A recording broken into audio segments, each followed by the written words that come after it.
The room is unmuted. I'm going to go ahead and start broadcasting.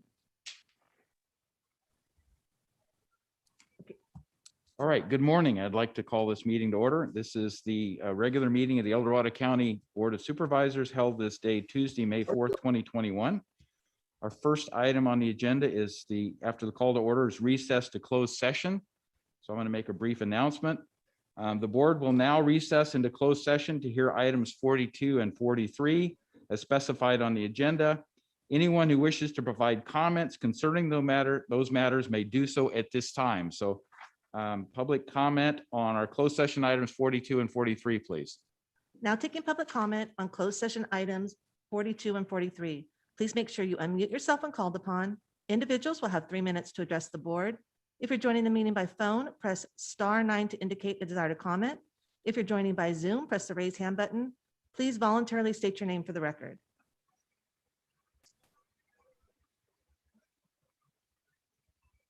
There's no public comment. All right, very good. So we're going to recess into conference room A, correct? So we will do that and then return approximately 9 a.m. Supervisor Novosel, just log into the closed session link like you normally do. Will do. Yep. Thank you.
I'm not hearing anything.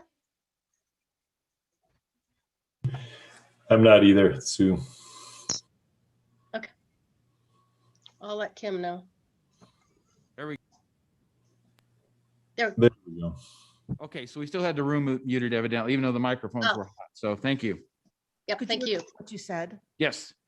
So we've opened back up, reconvened into open session. We did not complete the closed session discussion, so we'll defer the closed session report until later in the day when we've completed all the closed session discussions, and then bring that back and make it public if there are actions taken. So with that, I would like to turn to Pastor David Cook for our invocation. He's of the Cold Springs Community Church. So David, please. Thank you so much. I appreciate the opportunity, supervisors, for the opportunity to pray. And would you pray with me this morning? Dear Heavenly Father, as we enter into a new week and a new month, I pray that you'd help us to see the new blessings and the new strength that you make available for all of us in all that we will face. Thank you for the flowers and the blooming fruit trees, the starter gardens, the fresh grass to remind us that there is provision and good coming in the seasons ahead. And Father, we thank you for the students and educators and administrators who have endured a long season of difficulty. And we thank you for the graduations that are happening in the colleges, high schools, and lower grades that are celebrating the perseverance and dedication of everyone to pursue a better future. And I pray for your strength and blessings upon each of them in this final month of the academic year. May each finish strong and with the hope of a better future. And Father, we thank you for the lessening of the cases and severity of COVID in our state and other places around our nation. We pray for those around the world who are facing much more dire circumstances. May there be healing and hope for them as well. And I pray for our businesses and our community. May you bless them with the creativity and wisdom to thrive in this new environment we live in. After a season of hardship, I pray that you will bless them with a season of prosperity that will go throughout our county. And Father, we pray for protection over our county and those who serve us, to provide protection against evil. Let justice prevail over all of our citizens. May integrity and discernment be the hallmark of our law enforcement officers, and let peace reign in our communities.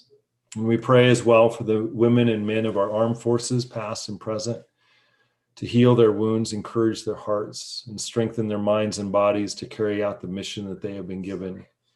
Use them to make our world a safer and more just place, and be with the mothers and fathers and brothers and sisters who await their safe return. And I also pray for the women and men gathered around our county this day in these meetings to guide us to a more peaceful and prosperous future. Give them wisdom, discernment, courage, and civility to do what is right because it is right. And help them to be, especially to be mindful of the most vulnerable in our community, to protect them and serve them for our greater good. I pray these things in the name of Jesus. Amen. Thank you, Pastor. Amen. Thanks so much. So if you would please rise and join me in the Pledge of Allegiance. Ready? Begin. I pledge allegiance to the flag of the United States of America and to the republic for which it stands, one nation, under God, indivisible, with liberty and justice for all. Very good. Always a good day to start, good way to start the day. So with that, we have adoption of the agenda and approval of the consent calendar. And I'm going to recommend that since number 34 has been requested by staff to be continued, that we consider that as part of the consent calendar as opposed to waiting and have staff come forward, because that just frees their time up to go ahead and have a productive day as opposed to waiting for 34, because it's been continued off calendar. So if we could consider that as part of the review of the agenda and consent calendar, I think that would be more efficient in getting through today's work. So I'll leave it at that. So we can.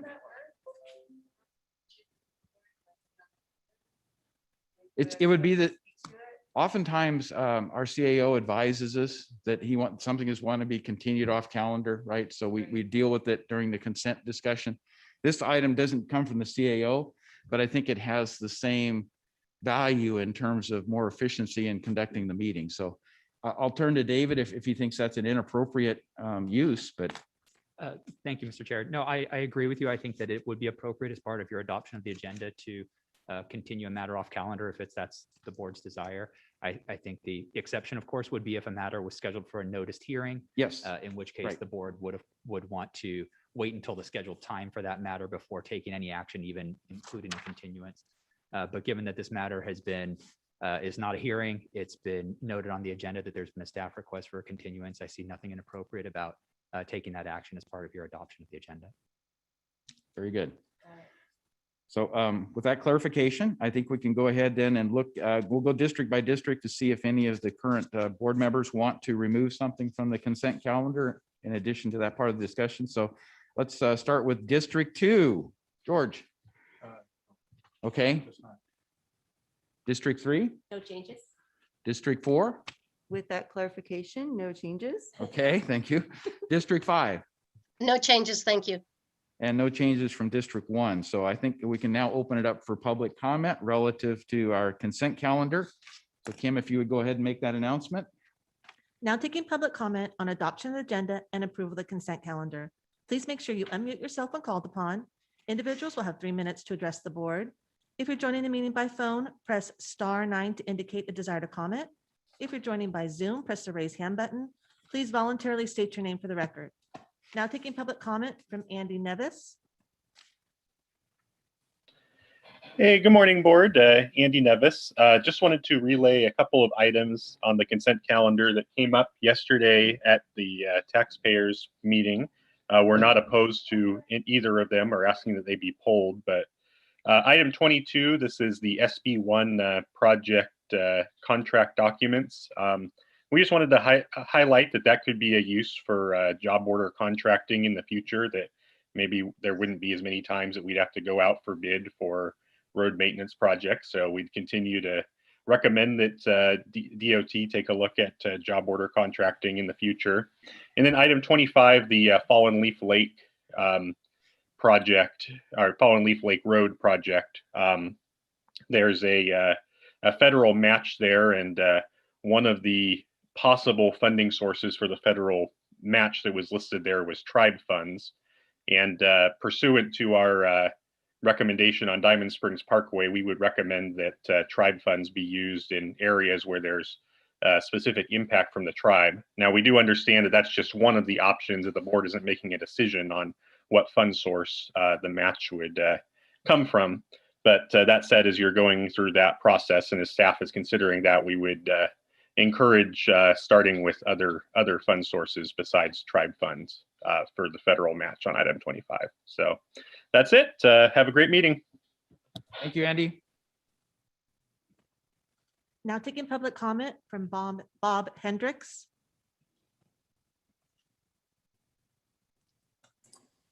Hi, good morning. Thank you. I just wanted to voice my opposition to moving item 34 to the consent calendar. There's a lot of individuals, constituents who are opposed to this measure.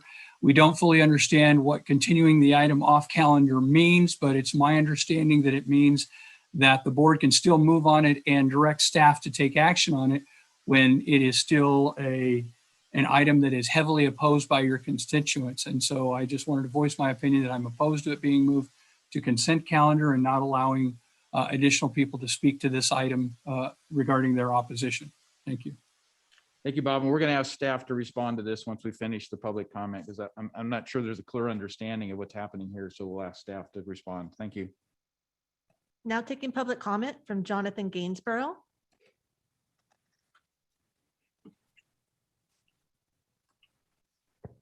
Good morning, board, and here, John. While I'm going to speak later in the day, I would like to voice, along with several others, a disagreement as far as switching public comment to 1 in the afternoon. So just to put another public voice in for the morning for public comment instead of shelving it off. So Jonathan, I think this is probably an open forum comment. It's not a Right, consent okay. item. Is that correct? Right. Oh, yes. Okay, so if you Thank could you. hold So, that till we have open forum at 1 o'clock this afternoon. fine. Thank you. Thank you. You're correct. Thank you. Is the 20, Is the 20-page agenda available now at Building A? It's 20 pages of printing for the public. Is that provided every week before soups? Well, that's just a question to address, Okay. but I'm looking at consent item 21-0642, Okay, stating that the list of county surplus properties be not only formulated, but it says that it's recommending that the board so declare the sale, authorize the disposal of those properties. From the past, I seem to remember 50 or 60 properties, and that those funds be put into the general fund. And so attached with my comment on that for the disposal, number one crisis now in the county is not the COVID crisis, it's still the homeless crisis. As you all know, there was a tragic hit and run of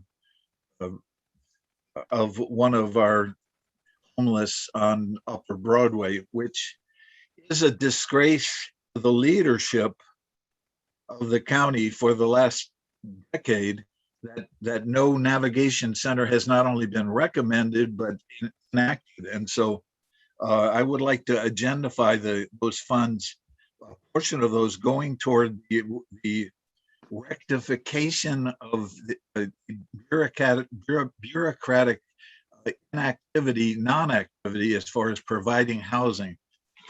Just to bring to the attention of what's coming up in the future, a U.S. Ninth Circuit Court of Appeals federal judge David Cotter last week wrote not just a recommendation, but a command that Skid Row, all 5,000 of the Public homeless, comment at 3 minutes. all Please wrap it up. 5,000 of the homeless be housed, especially homeless women with children and 90 days, families with total families with 120 days, and all the homeless be given shelter. We're thinking of a motel with 26 rooms. We've got to think bigger. We've got 400 homeless. We need a navigation center being planned and moved on by the Thank you, county to Jonathan. lead the city for our 400 homeless. God bless you. Thank you for listening Thank you. and moving on these vital issues.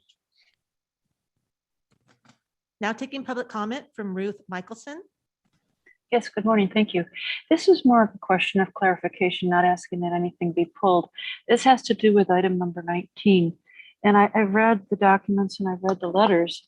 And I think we as lay people perhaps are not understanding.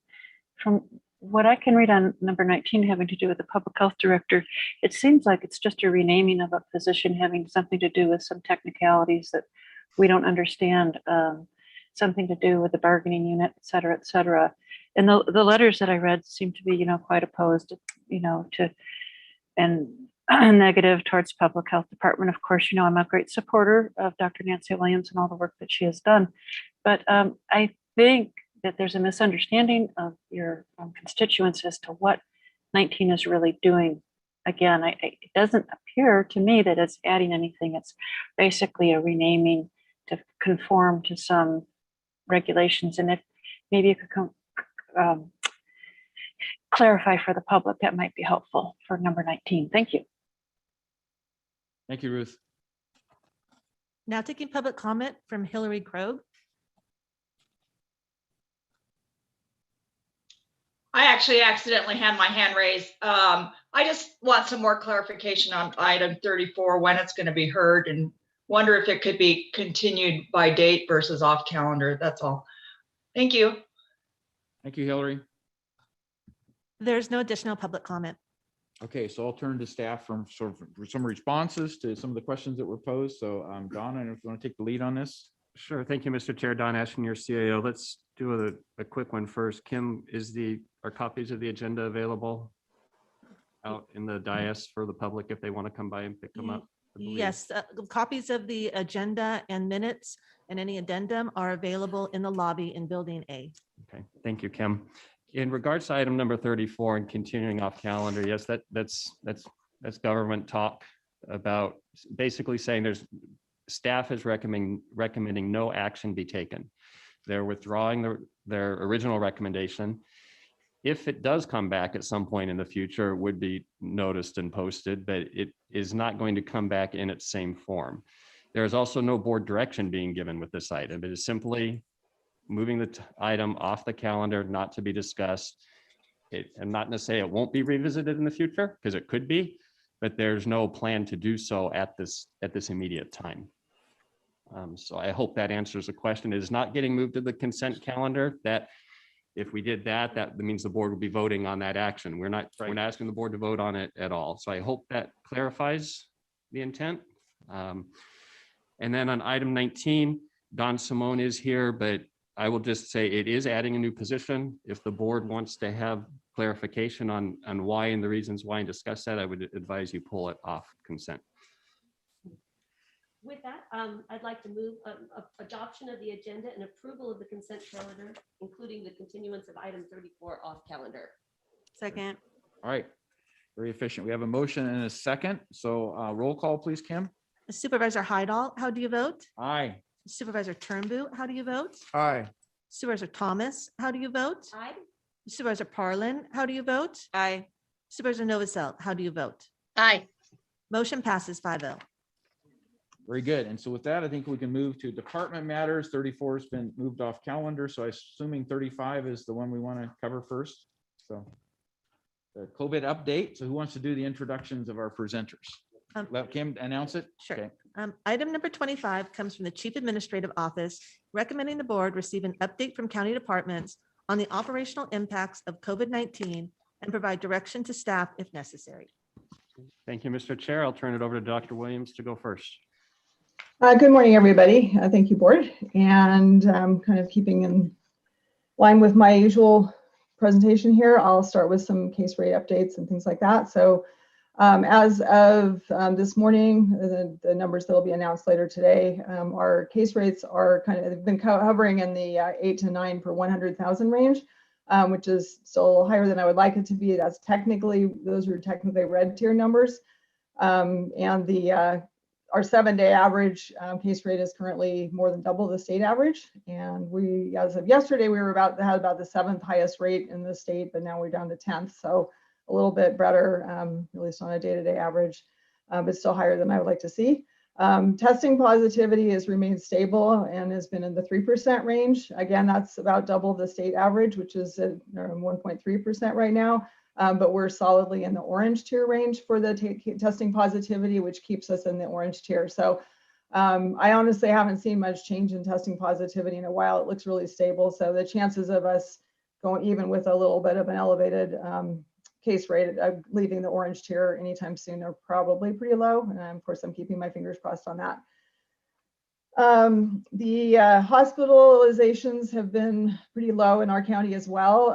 The worrisome thing, I guess, is that several of the neighboring counties are seeing increases in hospitalizations and that they're affecting a younger population than had been affected previously, which I guess could be expected because we've got many more vaccinations performed on the older people who were most at risk originally. But definitely these are reminders that COVID is still in the community and still causing some problems for us. Another thing of note, and I'm sure a lot of people who were affected by this or in the region have known that Oak Ridge High School has had an outbreak, and it was detected through routine testing of student athletes. I think I would interpret this as that system is working well.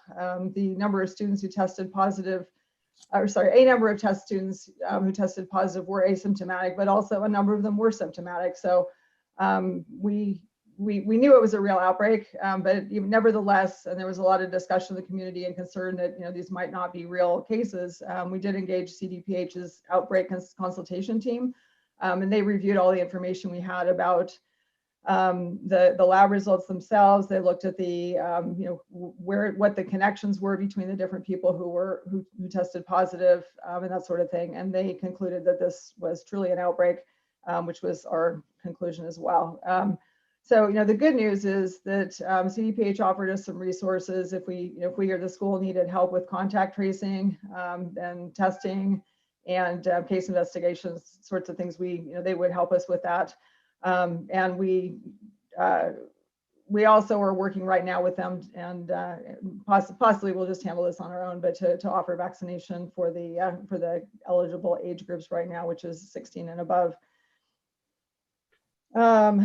We made one change to our quarantine policy, which has usually been reserved for people who are in critical work positions, and their workplaces can't keep them, or can't do very well without them present. So we did allow a reduction of quarantine for the asymptomatic people who remained asymptomatic after being exposed to a positive case, down to 7 days if it was accompanied by a negative test. So that's kind of a precedent set for across the state, and then there was a lot of discussion at ZPH about that, and it may be applied as well in some other high school ages around the state. But we think that was a positive movement. The reason we did that is because we want kids to be able to be in school as much as possible. And a lot of the contacts, or the close contacts, were in the classroom setting where kids are, not, or they're wearing masks. They may not be. The reason they were close contacts is because their distancing wasn't necessarily 6 feet apart. But we think the risk factors there were pretty low, and so those were probably low risk contacts. And then related to that, I also wanted to clarify, people have been using the term false positives regarding the Valencia lab, and that is not the correct term to use. False positives means that there's either been contamination of the specimen, or possibly an administrative mistake or that sort of thing, falsely recording something as positive that wasn't. The state has a sensitive lab, and that was a decision they made when they set up that lab. And these test results that we've gotten are true positives. So just wanted to clarify that. And then regarding variants, the variants may be one of the reasons why we're seeing higher case rates than we did a few weeks ago or a couple months ago. The B117, which is the UK variant, is now becoming the dominant variant in California. In the month from, the month ending, or the 30 days ending March 21st, that variant accounted for about 20% of specimens that were sequenced. And a month later, through April 21st, it was almost 40%. So that's almost double. We're not getting a lot of our specimens in the county sequence, but the assumption is if it's that high around the state, it's probably what's driving a lot of our cases right now. The concern about that variant is that it's been estimated to be about 50% more transmissible than the original COVID-19 virus type. So that's an important thing, and a reason why we want to keep people safe, and why the mask order is still in place, and why we're encouraging people to get vaccinated. The bottom line, what we're learning about vaccines so far is that they're proving to be highly effective, both in preventing severe and clinically recognizable cases of COVID. And although vaccines are highly effective in preventing spread of illness in general, from vaccinated people to susceptible people, and we're pretty sure that that's true with COVID, not just other vaccines that have been out in the past. It just takes longer to accumulate enough data to make that formal conclusion. So, we're gathering data, of course. As more people get vaccinated, we'll know better. But we're pretty confident this vaccine is working the same as other vaccines and is very effective. With the encouragement of getting people down to age 16 and soon going forward, younger ages, getting them vaccinated, I wanted to mention that the American Academy of Pediatrics is urging both teens and adults to get the COVID vaccine as soon as it's available. And they're pointing out the concern that with more COVID circulating, the more COVID we have circulating, the more likely that the variants are going to spread, or possibly even that new variants will be established that could undermine our control of this virus. The vaccines have been tested on these age groups, the same research process that was performed on the older people, and they've been proven safe. And there also seem to be fewer potential side effects among younger people, and their immune systems are generally more robust, so they actually have better responses when younger people are vaccinated. And the other concern, I guess, is that, we're seeing this in our county and elsewhere, that the cases on average are affecting younger people than they used to. And, even though it may not be serious among a lot of young people, some young people are affected very seriously. And I think we read in the paper about, a young child in Hawaii that died on vacation in Hawaii. And I know there was another one in another state recently as well. So they don't happen commonly, but they happen sometimes. And I'm sure people would find that pretty tragic if they'd had a chance to have gotten their children vaccinated. So far, most children don't have a chance to get vaccinated, but that will be coming soon. And anyway, my bottom line, I guess, message is if people have concerns about vaccinating their children, I think they should be talking to their pediatricians. So they will give good advice on that. And then there was a question, I think, posted about what does immunity from the virus mean versus immunity from vaccine. Of course, I think they're very similar as far as they're being effective. The virus, of course, your body's going to react to every piece of the virus, whereas in the vaccine, you're only going to react to the pieces of the vaccine that look like the virus. And we obviously can't give you all the pieces of the virus in the vaccine, or you're getting the virus. So apparently the response to the vaccine it can be a little bit more robust as far as prompting your immune system to respond sometimes than the viruses itself. I think the bottom line is we don't really know for a while, really, how long either the vaccine or natural infection will confer immunity on people. That's something that will be determined over time. There's been talk about needing boosters. I don't think that's been determined yet. And certainly anybody who's had the virus, getting a vaccine adds one more layer of protection. It's actually probably a good thing that you would have your body fighting against it both ways. And then just to kind of give you an idea of what things might look like in the future, it's likely that we're never going to get to herd immunity, even if we count it as a combination of natural disease plus vaccination, just because there are a lot of hesitant people, which means that COVID's probably going to become somewhat endemic, like other coronaviruses are, the milder ones, or like flu is. And flu, as we know, can be serious sometimes too, but most of the population, probably all the population, pretty much has had some kind of a flu infection in the past, and so we're less likely to get super severe illness and die from it. But if you think back to the H1N1 flu back in 2009, you might remember that it tended to affect younger people, and the thought there was that people in the past had been exposed to it. There hadn't been an H1N1 vaccine back in the, I forgot, early 20th century, I guess, when that went around the first time. But those people, they may have gotten the illness again, but it was milder because it had some kind of residual immunity from decades before. So I think that's going to happen with COVID as well. And over time, our reactions to it and the severity of it may decrease. But some people will still be susceptible to severe illness. So it remains to be seen exactly what things will look like, but there may be booster shots, there may not. I guess it depends on how where this virus lands in the long run as far as its severity. In the meantime, I'm strongly recommending vaccination because it's a good way to reduce the severity of your illness right now, and also to keep the disease from circulating. So the more it circulates, the more variants we get, and the more it makes it more difficult to vaccinate people in the future. So that's all I have for today. Thank you. Thank you, Dr. Williams. All right, next up we'll have Carla Hess. Good morning, Chair Heidel, Supervisors. Carla Hass, Communications Director.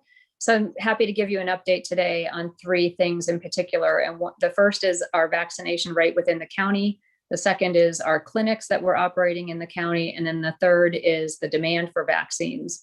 So in terms of our total doses that we provided to El Dorado County residents, this includes both first and second doses.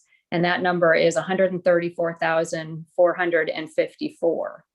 So when you break those down, 43% of those are first doses, and 31% are those who are fully vaccinated. So if you add those two percentages together, we have 73% of our population that has participated in at least getting the first dose. So that's a good sign. 7.3% of those vaccines have gone to Latinos, and 72% have gone to Caucasian population. So we're continuing to work on ways to increase the number to our Latino population. So that's where we are on our vaccination rate within the county. And then in terms of our clinics, as I think everybody knows, the Red Hawk Clinic that was run by Public Health had its last operational day on the 29th of April. So now we are going just for county resources.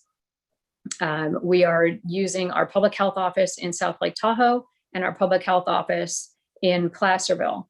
And starting next week, the public health office in Placerville will be providing vaccines Mondays and Thursdays only. And South Lake Tahoe will be providing vaccines Monday, Thursday, and Friday. Placerville is only providing the Pfizer manufactured dose, and South Lake Tahoe is only providing the Moderna manufactured dose. And these are for those who need their first or their second shot. So kind of all comers, if you will, are available to those people and those populations in Placerville and South Lake Tahoe at our public health clinics. And that information is on our vaccine clinic webpage. And we have fully migrated into the MyTurn system that is required of us by the state. If a county signs the third-party administrator agreement, which our county did, we are required to utilize the MyTurn system for people to sign up. So just for your own edification, supervisors, I want you to understand that if you have constituents who are contacting you saying that they're having difficulty finding a second dose opportunity for an appointment, ask them to re-register in MyTurn. If they'd registered previously for their first dose, ask them to re-register. And if they continue to see only first doses available, go ahead and register for that anyway. We're working through the kinks. The state is working through the kinks and some of the hurdles that are kind of intuitive to us, but they're working through those bugs. So just please ask your constituents if they're concerned to just try again and take whatever appointment is available, and you'll receive the dose that you need. Then the last thing that I want to talk about is the demand for vaccine. I think everybody has seen in the news that the demand for getting vaccinated has taken a deep dive and has really been reduced at a precipitous pace, I'll say. And to give you some example, that, El Dorado County is no different than other counties around the state and the state in general. We're just seeing a massive fall off in demand for the vaccine. And by way of example, our second to last, we started to notice about mid-April a drop off. If you'll remember from December when we started vaccinating until that point, we would advertise a clinic and it would fill up within 12 hours or less. We had no problem with demand and people clamoring, quite frankly, to get an appointment. And about mid-April, we started to see that demand decrease. So our second to last mass vaccination clinic at Red Hawk, we had 100 open appointments that we could not fill. And the very last Red Hawk clinic that we had last week, we had more than 500 open appointments that we could not fill. And that's a mass vax clinic. So we were doing 1,400 doses, but we're seeing a lot of that on the West Slope. Our public health office, again, has seen a dramatic decrease in demand for vaccine. Not so much in South Lake Tahoe. We're filling up our South Lake Tahoe public health office clinics without any problem. But we've also noticed that Barton is having a little bit of, they're not reaching max capacity in their clinics as well. So we're seeing this across the county. And there may be a couple of reasons or a couple contributing factors to that. One is the experts are saying once a county has reached around 50% participation, the demand starts to drop off. Again, we're at 73% of some level of participation. either first or second doses.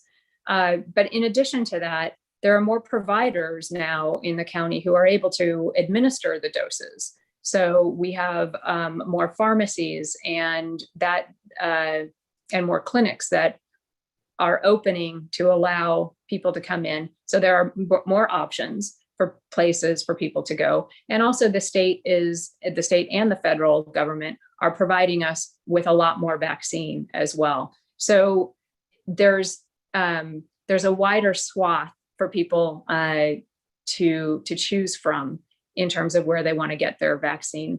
So that kind of gives you a broad overview, and I'm happy to take any questions that I can and hopefully be able to answer them. Thank you, Carla. So I think we'll turn to the board members first for any questions or comments of either of the two presenters. Yeah, I have a question, especially when I've had the coronavirus and I was pretty sick at that time. When will I be able to take a shot? According to my doctor, that I probably won't even need the vaccine because I have the antibodies that was built in my system. But then I've heard other people that have gotten the shot after they've had the coronavirus, they weren't tested. And then they found out they did have the antibodies and then got it. And then they ended up breaking out with side effects like rashes and stuff like that. So do you guys test prior to giving these people vaccines to see if they've had the coronavirus prior to that? And also one of the other questions is how long is the shelf life on these vaccines? Because if they're not being distributed a lot now, how long do they last? Do you have to end up throwing away after a certain time? Or do you have a proper way to store it? Or can you give me kind of some answers there? Yeah, sure. So first of all, no, we don't test people before they get vaccinated. I think the standard recommendation is not to get vaccinated for about, I think 90 days afterwards. And that's not because it's necessarily unsafe or anything, but because we're pretty confident that your immunity would cover at least 90 days worth of that. So the idea was to save the vaccine for other people when it was in high demand. So I don't know if that advice will change over time. It hasn't really changed yet. Yeah, so, and I don't know, I haven't heard anything about people who've had the disease versus not having more or fewer side effects. I think, a lot of people who haven't had the infection have also had side effects. So it seems like, it's happened with the second dose with more people. So that's sort of implying that some people have very severe, very strong immune responses, I guess. And so that might be why the people who have had the illness, if they get the dose afterwards, that would be like their second shot in a sense. So maybe they're getting a response then, or more side effects then. And of course, vaccines, like all medications, all have dates on them. So they're not allowed to be used after an expiration date. The storage is, there's very, very robust system for making sure that vaccine is stored properly. And if anything is not being handled properly, that needs to be reported, and professionals in the vaccine industry have to review things and decide, does it need to be thrown out because it's been compromised, or is it still okay? So, I'm pretty confident that our vaccine supply is in good shape. And I don't remember how long the expiration dates are. If you look at your card, I think their vaccine card might actually say what the expiration date of the vaccine that was used on you was, but that's very closely tracked, and it's written on everybody's records, I think. One of the questions also, because my doctor says one thing, you said 90 days after, that I come through this, but my doctor says, no, not get it right away. So what is your recommendation? Get it after 90 days after you've been sick, then get the vaccine? Couldn't there be side effects of that? But my doctor tells me something different. Sorry, I didn't understand. What did your doctor tell you? My doctor says that, he wouldn't get it, right away. He says, 6 months, maybe do a year. Everybody, I mean, I'm just telling you what I see in print. So the recommendation is not before 90 days. And, you're welcome to take your doctor's considerations into account as well. So I think, he may be considering the severity of your illness and figuring that your immunity may last longer. I don't think we'll ever know what's really the right answer for that, because, everybody's a little bit different. So, his answer is reasonable as well. I think the answer was, just not not to do it sooner than 90 days. Other countries are spacing their vaccine doses apart farther than we are in the US too. So what's the right answer? I don't think we'll know until, many years from now, if ever. Okay, thank you. Other questions from board members? Just appreciate the update, Dr. Williams and Carla. Thank you. I had a question. Go ahead, Sue. Thank you. Thank you, Dr. Williams. Is there a reason why, or, can you explain to us why we're not looking at the variants within our county? Obviously, it's an important factor in understanding the spread of the virus. So is this a state issue that they have where they're just kind of going around to different counties to choose? Or is this something where we could opt in to understand where the variants are in our county? The sequencing, the full sequencing takes a while. And so it's only being done by a handful of labs. And I know they are sampling the some percentage of the specimens that go to the Valencia lab. So that's where our representation would be, is from the specimens from our county that go there. They're not doing 100% of the specimens, and I can't remember, I think they're up to like 10% or something like that. The ideal thing would be if we could get answers back right away, and we would know when we're doing a case investigation and contact tracings, oh, this is a variant of concern, we need to put this one on a high priority list and investigate it more quickly. But we can't get them back that quickly. So it's really a kind of a tool to get a picture of what's going on in the state, but it is not really a tool we can use to make decisions at this point, unfortunately. Yeah, obviously my concern is, what's happening in Oregon and they're accounting, I think, a little this to a high risk variant is, I hate to see us have to go backwards. We're already at a pretty high level comparatively to the rest of the state. So yeah, I do have concerns about that. Okay, thank you. Yeah, and we do get a few reports, just not very, very many or very timely. Okay. So I had two questions. The first is I'd like to discuss the herd immunity thing a little bit more, because the numbers are just not consistent with what I've heard constitutes herd immunity. If 73% of our county population has been vaccinated, and we know that a certain percentage of that population has had confirmed COVID, and we know by antibody testing that there's a certain percentage of the population that were asymptomatic, but they've had COVID, why we can't approach a herd immunity number? Because if I'm adding those numbers up roughly in my head, I'm guessing we're above 80%, maybe 85%. So what really constitutes herd immunity today? Because I've read national news and stuff, 70% is where you start crossing over that line, but it sounds like it's being redefined. So can you help me with that? Okay, so actually, Dr. Williams, yeah, let me pop in. I may have misspoke or maybe misunderstood some of the data, which is entirely possible. I can tell you 31% of our county residents have been fully vaccinated. 43% have had their first dose. Right. So I'll just step out after that. First dose is like 80% or something or other, right? So, I mean, there's a numbers game, so to speak, but why can't we approach herd immunity when you add all the numbers up? Or what? Because I'm hearing we're never going to get there because people aren't getting vaccinated, but yet people are getting confirmed COVID or confirmed antibodies on a daily basis. Those numbers should be treated somewhere, shouldn't they? Yeah, I don't know how to answer that exactly.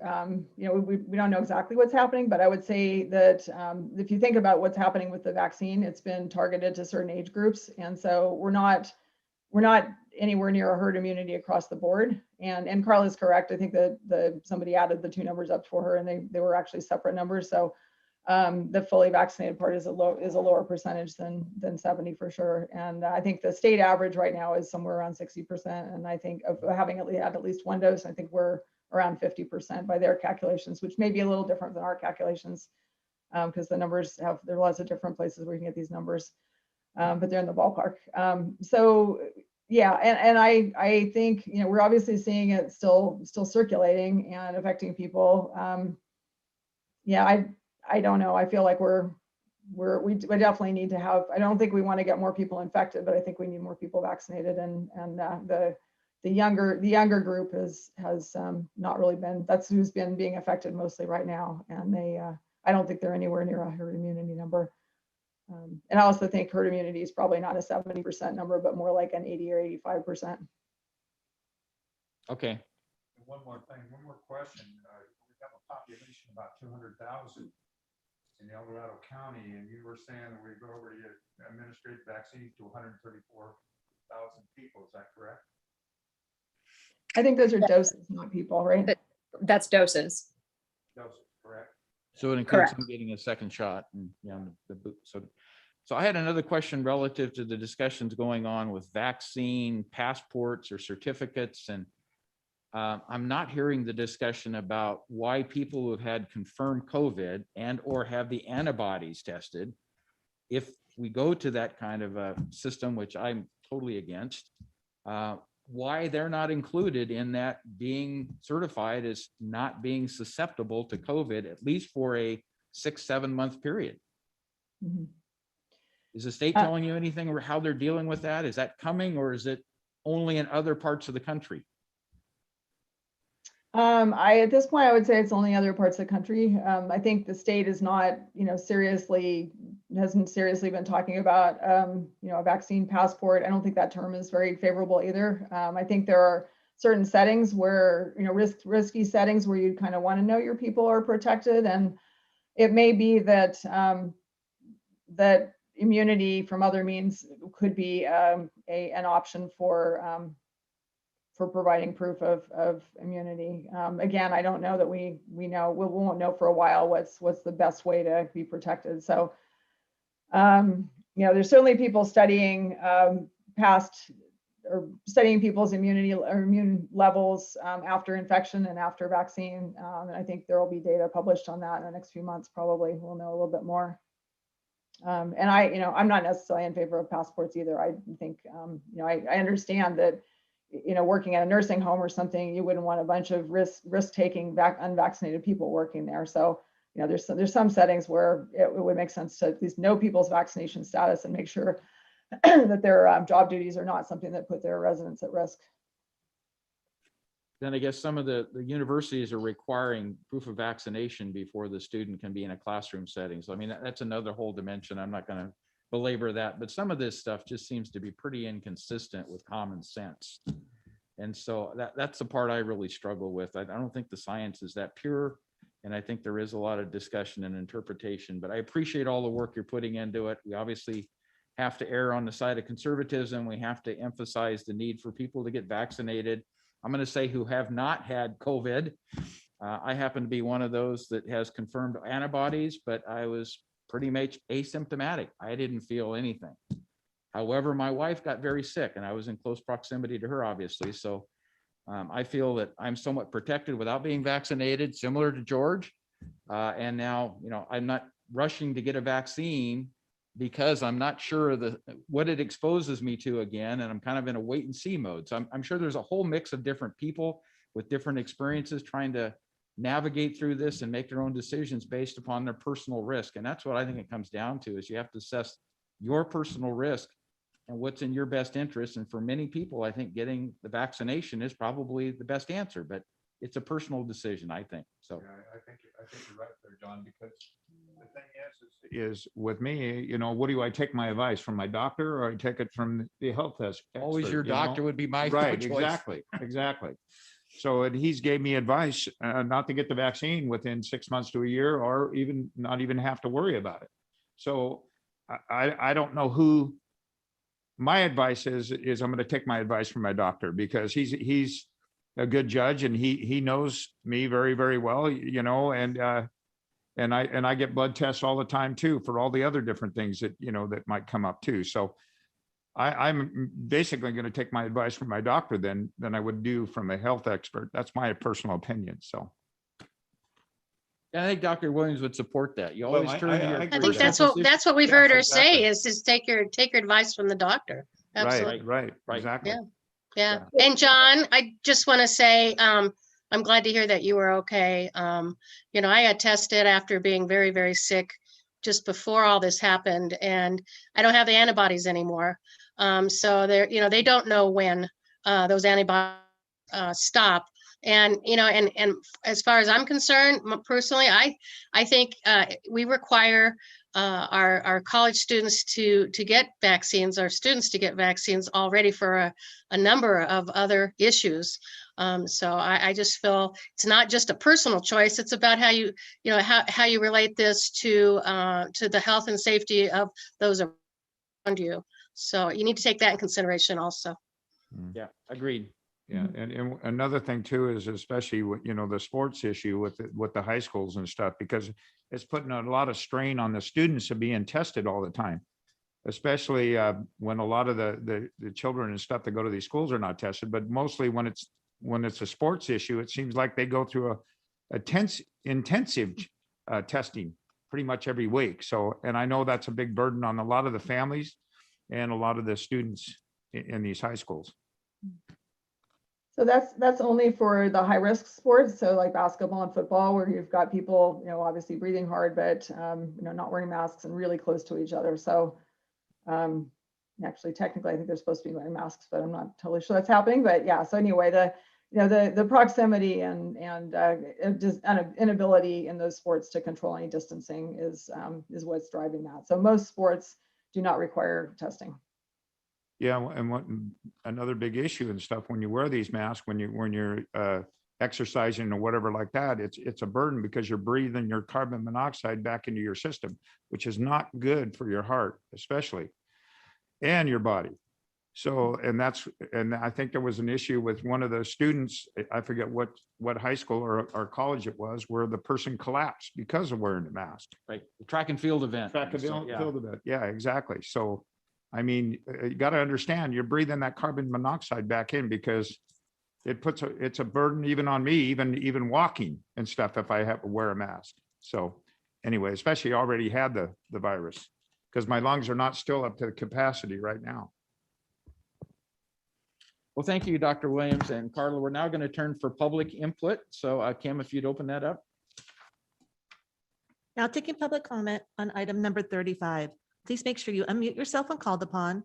Individuals will have 3 minutes to address the board. If you're joining the meeting by phone, press *9 to indicate a desire to comment. If you're joining by Zoom, press the raise hand button. Please voluntarily state your name for the record. Now taking public comment from Keely Link. Hi, board. I just wanted to thank you guys for your input. Heidel, thank you very much. Also, George, very important to hear those topics. And I also wanted to say that we really need a COVID update every single meeting because there's a lot going on all the time. And, we really need to hear from Nancy and what the policies are for our county. Like we were talking about the youth sports and these kids getting tested weekly. These kids aren't even at risk for COVID. The youth are like a 99.99% survival rate. I mean, we shouldn't even put them through that, I think. Also because it's just unfair and it's just driving up our numbers. And we got this state lab that's, Nancy says it's sensitive. It'd be nice to know what sensitive means because Culver City School District had over 1,000% increase when they switched labs to that lab. So it'd be interesting. What is that driving that sensitivity? Is it the cycle thresholds that I've been, emailing you guys and warning you guys about since last year? We would like to really know what the cycle thresholds are at every lab. Florida is requiring those are reported with all lab results. And I think that we should do the same. There's no reason why we should have 1,000% increase and then penalize the children. They've been through enough. They've had their education ripped away from them. And now, kids have lost their whole sports seasons because they didn't even have enough kids to play on the teams. This is horrible. These kids that are, counting on this to hopefully get into college, this is ruining their lives and they're not even at risk. It's not fair to them. We need somebody standing up for these kids. They shouldn't even be wearing masks at all. As far as I'm concerned, it has been dangerous for their health. And, vaccines are also a danger to their health. We've got VAERS reports. Last I looked, it was over 50,000 reports of adverse events, including death, including horrible autoimmune disorders like Bell's palsy, having your whole half of your face paralyzed for the rest of your life. I mean, these are horrible, horrible conditions that are happening from these vaccines. There's been 0 long-term safety studies. They are only authorized for emergency use And these kids are not in an emergency. These kids are surviving COVID amazingly, right? They're not even, sometimes they don't, most of the time, they don't even have symptoms. Like these poor 200 kids that were just quarantined from school had no symptoms. So why are we going to be advising they take a vaccine where they could end up dying or having Bell's palsy? You know, there was a 2-year-old amongst those in the VAERS report of death that died in these vaccine trials, a 2-year-old. There was also a 15-year-old and a 16-year-old that died. So we don't want to be giving our kids anything that has a risk of death when they're not dying from a disease. Also, it'd be interesting to know where the flu went. You know, in 2018, we had 31 residents die from the flu. I haven't heard any deaths this year. Is there any flu at all? I'd really like to have Nancy comment on that. And public comment also, at 3 minutes. All right, I'll wrap it up. So also on the efficacy of the vaccines, we had Nancy submit on 4/6 a document, and it stated that efficacy was based on development of symptoms, not the disease itself. So I'd really like to know, what are the immunity statistics, not efficacy? What are the immunity statistics? Because we should not be telling everybody they need to get a vaccine to get immunity when you have no statistics on immunity from vaccines. Thank you. Thank you, Keely. Now taking public comment from Andy Nevis. Hey, good morning again, board. Andy Nevis, Shingle Springs. First of all, kudos to the public health staff. I had the opportunity to volunteer at some of the clinics at Red Hawk, and was really impressed at how efficient it was and how many residents were coming through, and quite frankly, how excited all the residents were to be getting their vaccines. That said, I did have a question. I was just kind of curious if we have any plans to drop the appointment system either at our county clinics or at the pharmacies. I think I've heard some other counties that are basically moving to a walk-up system. And I'm just curious if we have any plans to do that. I think, you know, we've kind of gotten to the point where everybody who is super excited about getting a vaccine, or at least the majority of those folks, have probably already at least gotten their first shot. And now the rest of it is going to be kind of folks who are kind of on the fence, or maybe it just needs to be as easy as possible for them to get their vaccine. And certainly getting an appointment, even if we make it easy, is a barrier to entry for that. So just curious if we have any plans to go to a non-appointment system at some point. So thank you, guys. Thank you, Andy. Now taking public comment from Ruth Michelson. Thank you. Good morning. One thing I was going to mention about young people who get COVID asymptomatic, they do well, they survive, but yet they can still give it to their grandparents and other people with immune suppressed systems. So it's not simply their health, but the health of those around them and in our community.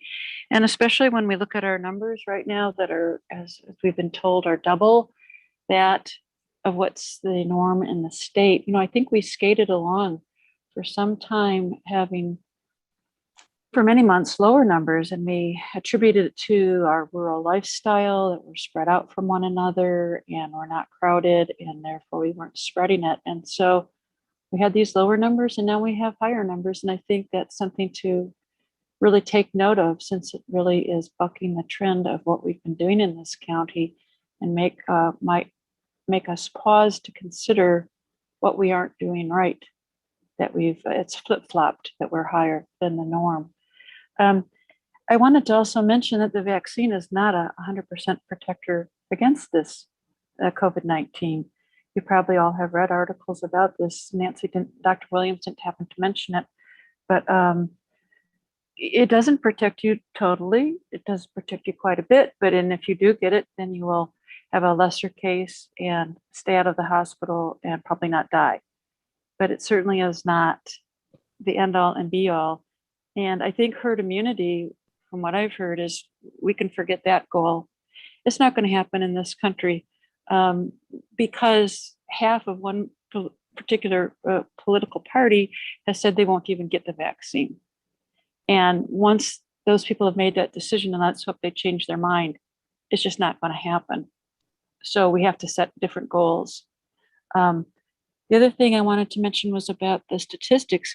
My guess would be, Yes, if that wouldn't be additive. That would be extremely rare that we would have 73% in this county. I can't even imagine. I mean, it'd be wonderful if it was true, but I'm wondering if it's that 43% have had the first, and of those 43 out of 100 who've had their first, 31 of those out of 100 returned for their second.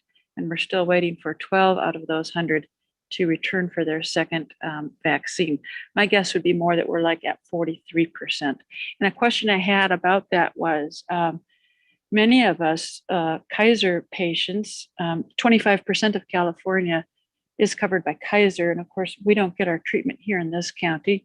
We go down to, well, either Placer County or down to Sacramento County. And so I'm just assuming, Dr. Williams, that our numbers have been reported back to you, and that's included in that 31% that are fully vaccinated, as I am, that Kaiser lets you know that if I've gone down to Public Folsom. comment at 3 minutes. Okay, thank you. That's it. Thank you. Thank you, Ruth. Now taking public comment from Tracy Doyle.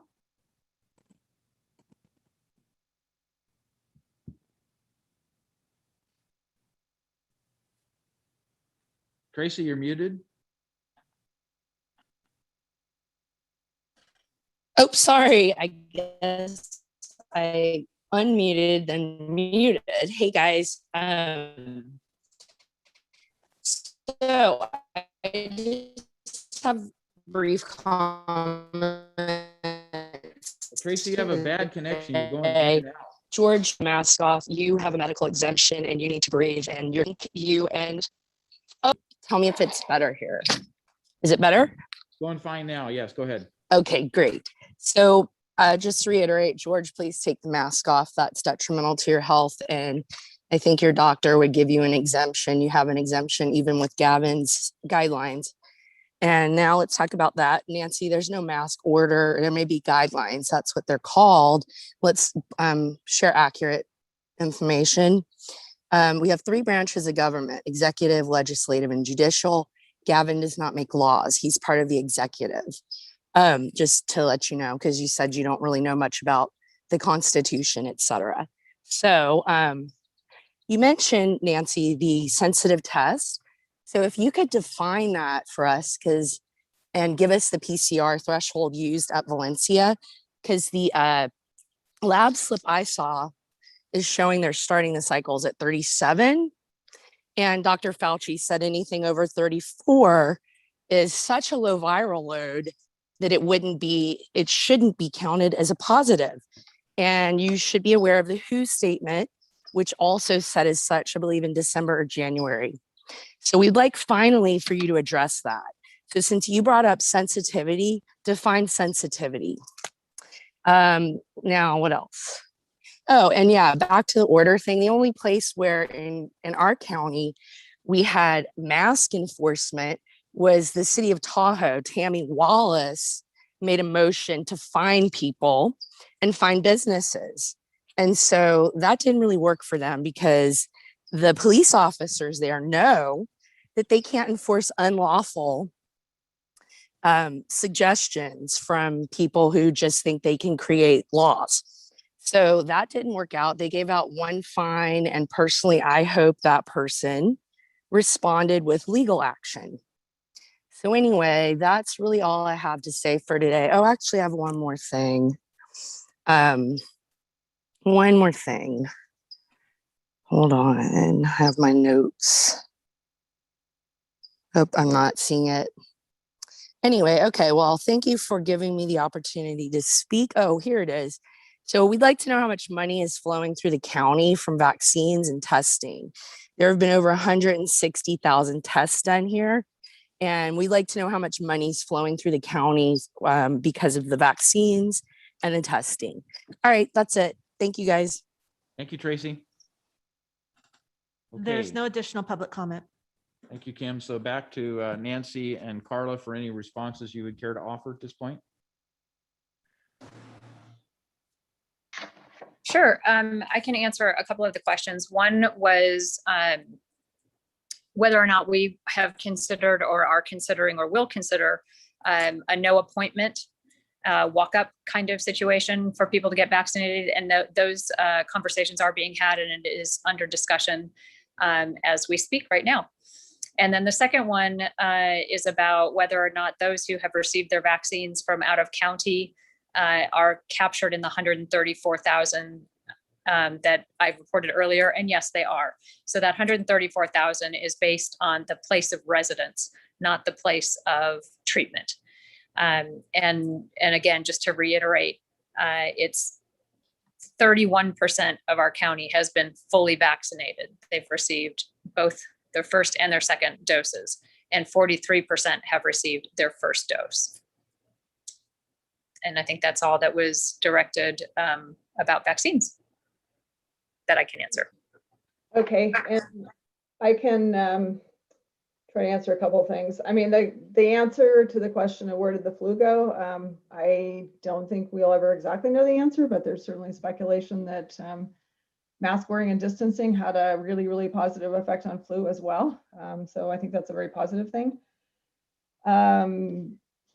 The efficacy, what are the immunity statistics? I'm not sure that I can answer that, because being vaccinated means you're immune. It means you would have immunity. There are a few people who don't necessarily gain immunity from vaccine. Those are the people who have severely repressed immune systems, usually people with immune diseases or on cancer treatment, that sort of thing. But in general, I mean, once you've been vaccinated, you would be immune. So I guess, it would be close to 100% of the people who are vaccinated or, have immune cells. So again, I don't think that's what you were getting at, but that's the answer to that question. Thank you very much